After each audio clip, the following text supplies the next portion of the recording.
President Donald Trump's threat to hit North Korea with fire and fury jolted markets from New York to Seoul even as U.S. lawmakers questioned the president's willingness to back up the heated rhetoric. North Korea best not make any more threats to the United States, Trump told reporters in Bedminster, New Jersey, on Tuesday.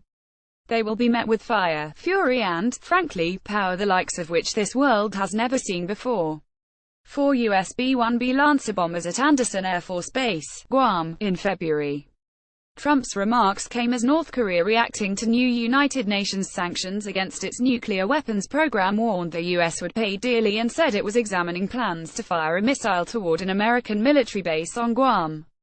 The exchange followed a Washington Post report, citing a Defense Intelligence Agency analysis, that Pyongyang successfully developed a nuclear warhead to use on its missiles. "He has been very threatening, beyond a normal statement," Trump said of Kim.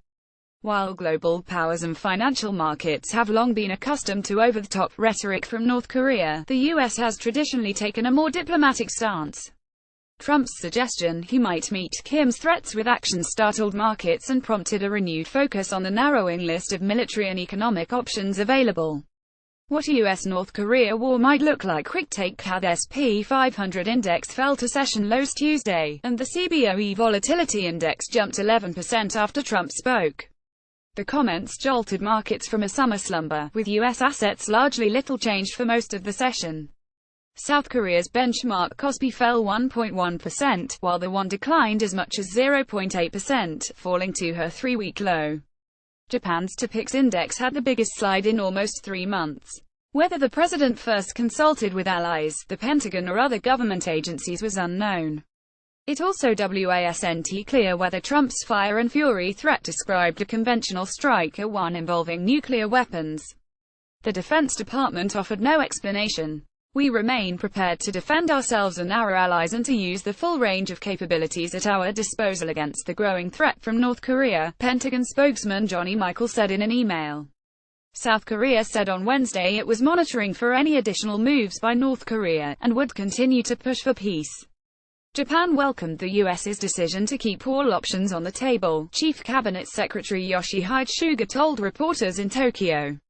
North Korea has routinely used bombastic rhetoric to threaten the U.S., including military bases in Guam, Hawaii, Japan and South Korea. Read a quick take on North Korea's nuclear ambitions. North Korea's reported progress on miniaturizing nuclear warheads coupled with 2 test flights of intercontinental ballistic missiles in July are raising pressure on Trump. Before taking office, he pledged to prevent North Korea from developing an ICBM. "It won't happen," he wrote on Twitter. A North Korean ICBM Hwasong-14 test fire at an undisclosed location in North Korea in July.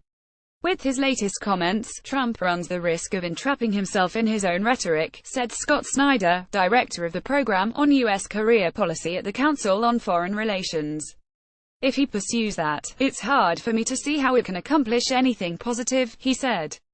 Senator John McCain, the Republican chairman of the Senate Armed Services Committee, said Trump should be more cautious because he may not be able to make good on the threat. "The great leaders I've seen don't threaten unless they're ready to act, and I'm not sure President Trump is ready to act," McCain said in an interview on Phoenix radio station KTAR.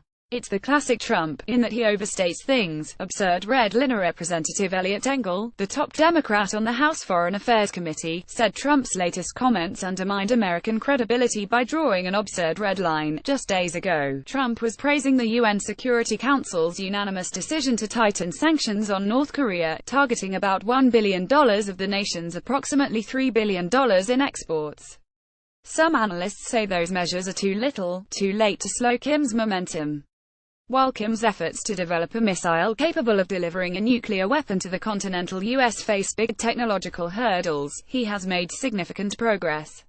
He still needs a rocket that can survive re-entry and a guidance and control system capable of directing it to the U.S. without breaking up. President Trump addresses North Korea. North Korea views nuclear weapons program as a means to win respect and eliminate a potential threat to the Kim dynasty, which has ruled for 3 generations. "We will, under no circumstances, put the nukes and ballistic rockets on negotiating table," the state-run Korean Central News Agency reported on Monday. Neither shall we flinch even an inch from the road to bolstering up the nuclear forces chosen by ourselves, unless the hostile policy and nuclear threat of the U.S. against the DPRK are fundamentally eliminated. Trump's latest statement comes as Secretary of State Rex Tillerson visits allies in Southeast Asia, rallying support for tougher measures against Pyongyang while holding out an olive branch to the reclusive regime. Tillerson was in Thailand and heads to Malaysia on Wednesday. Catastrophic consequences. We hope, again, that this ultimately will result in North Korea coming to the conclusion to choose a different pathway, and when the conditions are right that we can sit and have a dialogue around the future of North Korea so that they feel secure and prosper economically, Tillerson told reporters in Manila on Monday. The focus on sanctions has continued because the military options are also grim. Seoul's 10 million residents live just 35 miles 56 kilometers south of the border, well within North Korea's artillery range. Australian Prime Minister Malcolm Turnbull on Wednesday said the threats to the region were coming from North Korea, and called on the regime to back down. A conflict would be shattering, Turnbull said. It would have catastrophic consequences, with assistance by Nick Wadhams, Anthony Capaccio, Jennifer Epstein, Jennifer Jacobs, Jason Scott, Isabel Reynolds, Nafisa Said, Camby's 4 O'Hare, and Larry Lee Bitt.